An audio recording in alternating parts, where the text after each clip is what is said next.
आज अतिशय आनंदाची गोष्ट आहे की लवकरच देशाचे प्रधानमंत्री श्री नरेंद्र मोदीजी हे आपल्याला संबोधित करणार आहेत आणि किसान सन्मान योजनेचा 19वा हप्ता हा त्या ठिकाणी आपल्या खात्यामध्ये जमा करणार आहेत। मोदीजींनी ज्यावेळेस किसान सन्मान योजना सुरू केली त्यावेळी काही लोकांनी टीका केली, पण आज शेतकऱ्याच्या अडीअडचणीच्या काळामध्ये या योजनेच्या माध्यमातून शेतकऱ्याच्या आणि छोट्या शेतकऱ्याच्या खात्यामध्ये जाणारा पैसा हा अडीअडचणीला त्याला कामाला येतो।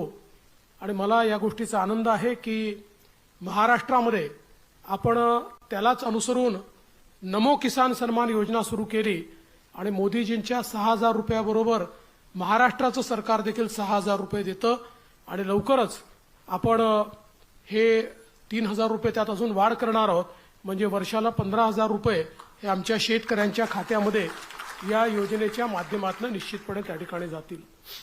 आज आपण काही शेतकऱ्यांचा सत्कार देखील केलेला आहे, मी त्यांचं मनापासून अभिनंदन करतो।